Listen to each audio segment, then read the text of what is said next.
Une initiative de la revue en ligne Panorama Cinéma, la deuxième semaine de la Critique de Montréal poursuit un rendez-vous annuel visant à créer un espace de découverte et de réflexion sur le cinéma. Cette deuxième semaine aura lieu du 12 au 18 janvier au cinéma du musée. Et pour l'occasion, nous recevons Ariel Estaban-Caillé et Mathieu Ligoyette. Bonjour. Bonjour. Bonjour. On poursuit l'aventure. La deuxième semaine de la critique. On va parler de la formule, mais j'ai l'impression que derrière le désir de mettre en avant des œuvres inventives, originales, il y a aussi une volonté de repenser la programmation des grands événements cinématographiques. Est-ce que ma lecture est juste?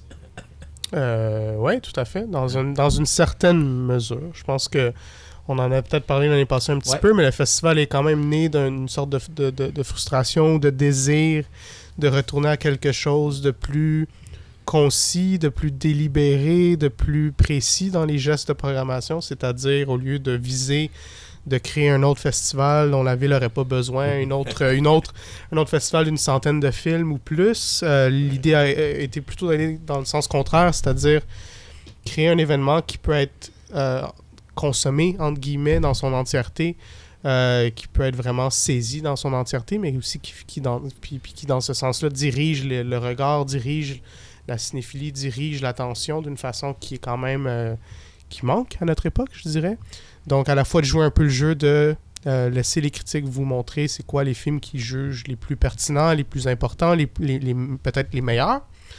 De finir l'année comme ça, l'année cinéphile montréalaise comme ça, mais aussi de se prétendre, disons, lancer l'année suivante en mettant peut-être le focus sur c'est ça, des cinéastes locaux, québécois qu'on affectionne particulièrement. Donc c'est ça, de jouer avec la formule pour diriger l'attention, pour centrer l'attention. Avant que Mathieu, tu poursuives, juste pour situer nos auditeurs, parce qu'ils n'ont peut-être pas assisté à la première, l'idée derrière tout ça, c'est de proposer soit 2, 3, mais même cette année, vous avez une programmation de 5 courts-métrages et moyens-métrages, et de confronter les films un à l'autre pour arriver à dégager une idée, et créer un espace de discussion. Et ça, effectivement, c'est nouveau. C'est nouveau. On en avait parlé l'an dernier parce que je trouvais que c'était extrêmement casse-gueule. Et ça fonctionne. Vous aviez raison. Je veux dire, je pense que les gens ont besoin peut-être de cet espace d'échange qui existe de moins en moins, je veux dire, dans des festivals. Le lieu devient important, mais le rapport à l'œuvre aussi est important.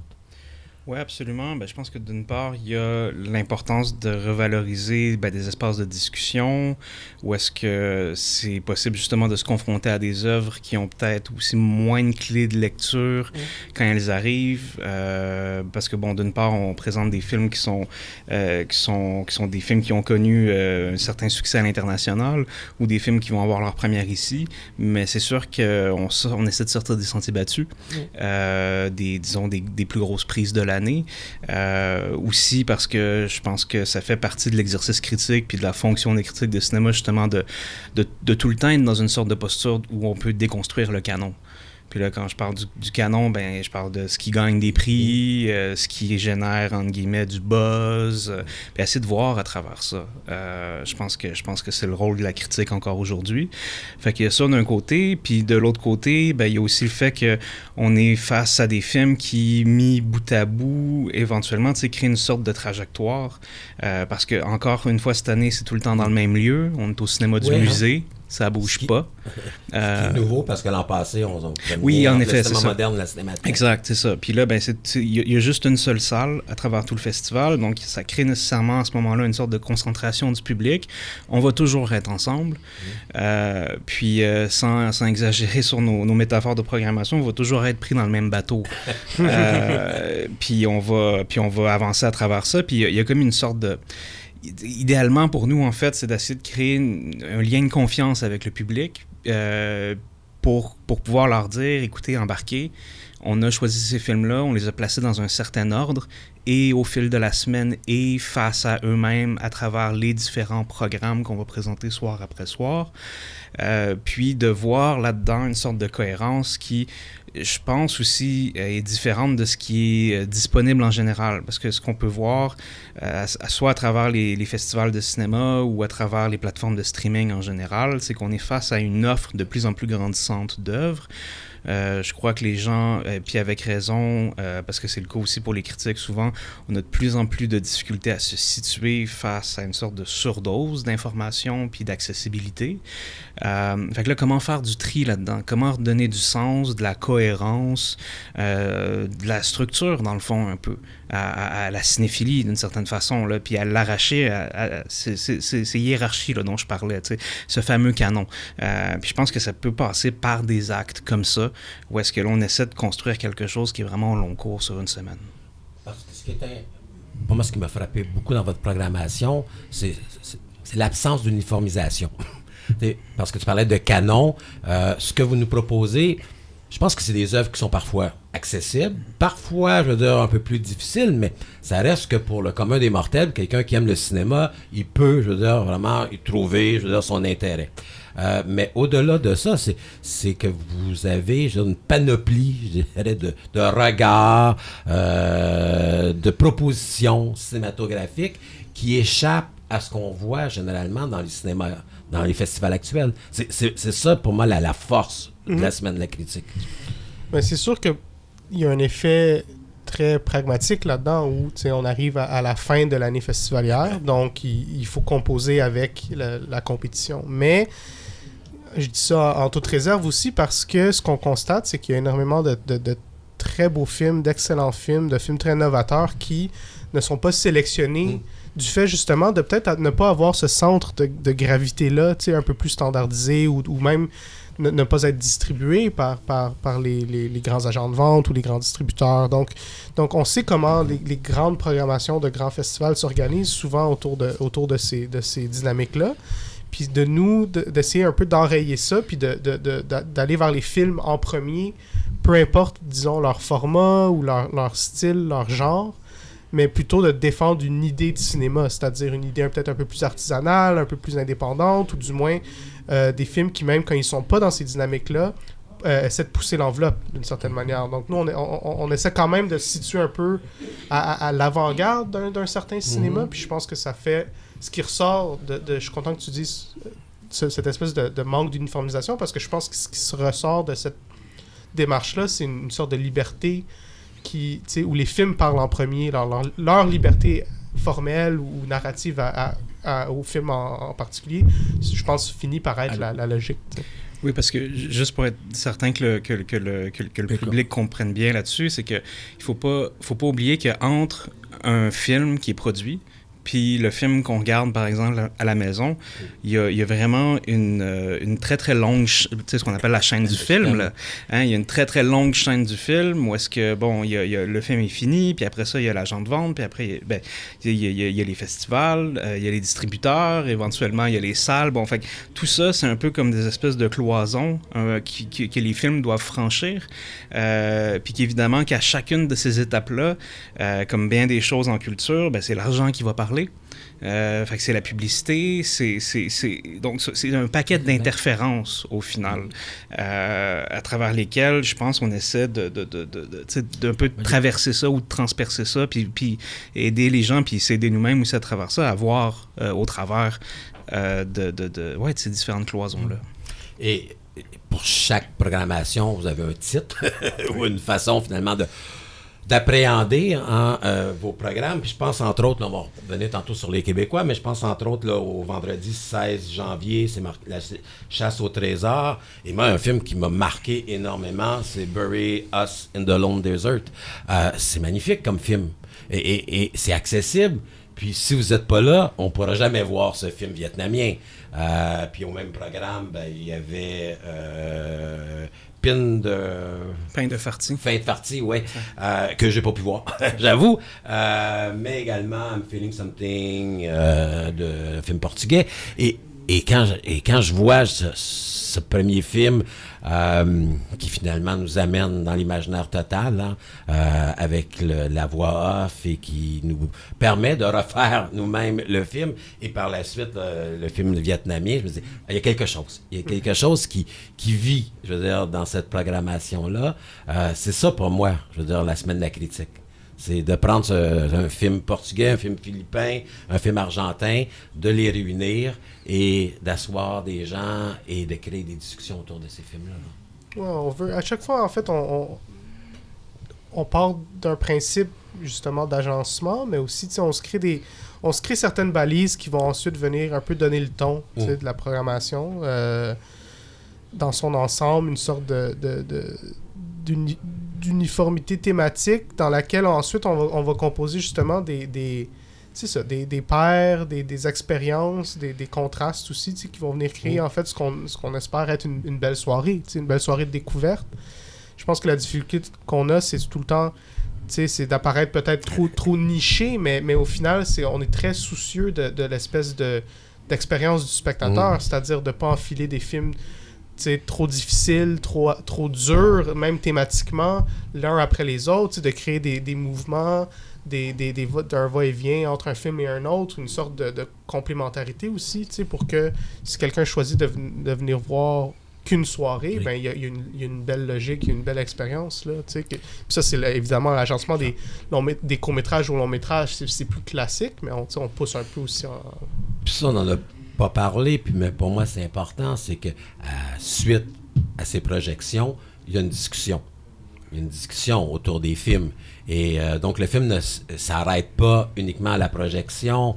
Et là, la discussion peut amener souvent les spectateurs à confronter leur premier regard, à éclairer, parfois surprendre aussi. Et ça, c'est primordial dans votre conception de cette semaine de la critique, c'est que les films soient accompagnés, entre guillemets, par une discussion, un regard critique ou un échange, disons, entre un des panélistes, un modérateur et le public.